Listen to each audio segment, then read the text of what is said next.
Hey, Anastasia here with Access Speakers and another speaker snippet. Today I want to talk about topics and why your description of your topic and your title and everything is so very important. When you are presenting yourself as a potential speaker to a speaker chair, event planner, etc., I'll just call them speaker chairs for now. You need, of course, they're the gatekeeper. You need to impress them, right? You need to make them want to have you come in as a speaker.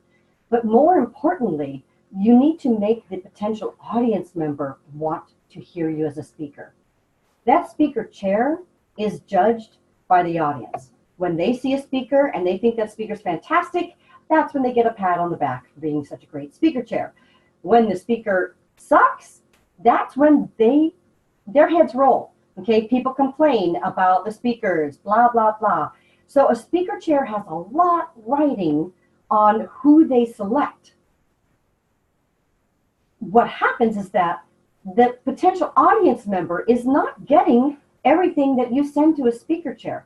So when you submit your proposal and you got your speaker kit, your speaker page, your link to your page on your website, etc., there's a lot more content that speaker chair has. Plus they have back and forth dialogue with you.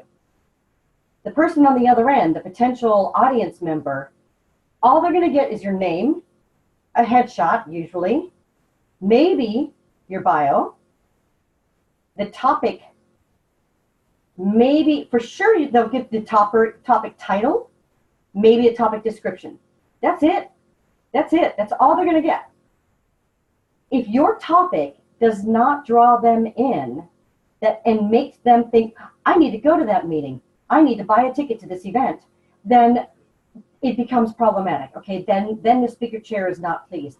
So the speaker chair is always wanting something that's going to involve that audience member. And the easier you make it for that audience member to want to see you as a speaker, the easier the job is for the speaker chair. So they're going to get all that content from you, pass it off to whomever is going to market it, and then that person pulls out bits and pieces, and that's all the potential audience member sees. So that's why it's critical that you make sure that your topic is really tight and really compelling, really intriguing, draws them in and makes them want to hear you, because they're not going to see all the rest of your stuff. A few points on topics and best, in my opinion, the best format. And I'm basing this on requests that I have specifically received from speaker chairs. When your topic, so first off, number one, of course, the topic title is the most important thing, because that is what is going to draw them in. And like I said, the potential audience member, maybe that's all they're going to see. It needs to be catchy. It needs to be compelling. It needs to be intriguing. There's all kinds of ways that you can write it, but write it in such a way that someone's going to want to see you or read further and learn more about what you're going to talk about. Then right below that, you have a paragraph, and that paragraph is going to be something where you address the actual pain points of that audience member, things that you know that they're probably struggling with.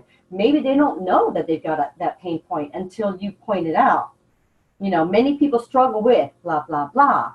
Okay, so have something along those lines that's going to address a pain point, and what are you going to do about it? What are you going to tell them in your talk that's going to help them with that pain point? Either something that they can have immediate relief, or maybe it's something where they're going to walk away with the tools and resources on how they can address that pain and get that relief. So that paragraph is going to talk about the pain point. It's going to talk about what you're going to do to help them resolve that pain point. And then you want to have 3 to 5 key takeaways, bullet pointed. That's one of the things that speaker chairs often ask me for. They want bullet points. We're a fast society here, okay? People are just going to glance at things. And when they glance, what they're going to see is your topic title and your key bullet points. Then maybe they'll read your paragraph. That's where you're going to say, like, you know, in Amanda's talk, audience members will walk away with, or key takeaways from this presentation will be, and then you list those 3 to 5 key takeaways. That standard format is a winning format, I promise you. As far as tweaking it even tighter, you know, you might want to consider using a professional for that. But at the very least, I want every one of you to please look into your own. Look at how your topic is. If it's just a title and it's not even compelling and you've got this, very brief description and that's it, you're not going to get booked like you could get booked if you were to take a little bit of time, tighten it up, and remember that potential audience member, that may be all that they know about you. So you've got to make sure that it sells you as a speaker, not your business. Okay, now resources. I did come across something awesome. I'm going to share my screen real quick. Let's see, share screen. Go. Let's go to this. All right. Now you don't need this if you are going to groups that have speaker platforms, regular, like monthly meetings or weekly meetings.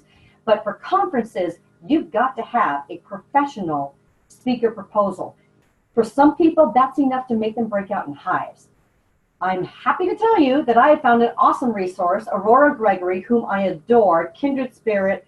She works with speakers and helps them in their speaking and how to get booked to speak, etc., in a very different way than me. In fact, she's got a book that I will be reviewing in a future issue of Speaker Snippets. But for now, I want to tell you about this one speaker, what do you call it? A stress-busting speaker proposal template pack. It's $19. Think about what you spend $19 on. This has long-term benefits because what you're going to get is an actual proposal that she has used to get her into a conference, and then she takes that same proposal and just strips all her content out, and she tells you, fill in the blanks. It's there. It's black and white. It is so easy, and you could use that for proposal after proposal after proposal. So I highly recommend that you get that. I will have a link down below. Do consider this. You are definitely worth $19. If nothing else, if it saves you a half an hour of time to think about what you should put in that proposal, it definitely was worth that $19. In fact, maybe even 5 minutes of time is worth $19. So do consider it. And while I'm on the topic of Aurora and what she has as far as tools, kind of simultaneous, complementary to this, would be signing up for her e-list. I'll have a link down there below, and what you're going to get is this handy dandy little tip sheet on, it's tied into speaker proposals, some 5 tips that she gives you on how to really, really, really have a powerful and effective speaker proposal. All right, so that link will be down there below. I think that's it. I'm going to try to keep this as short as I can. Please let me know things that you want me to cover in the future. Next issue should be a book proposal on another book. I'm going to try to do that once a month. Not proposal, excuse me, review. I'm going to do book reviews for things that are related to the speaking world. All right, y'all have a great day. Thank you for your time. I truly appreciate it.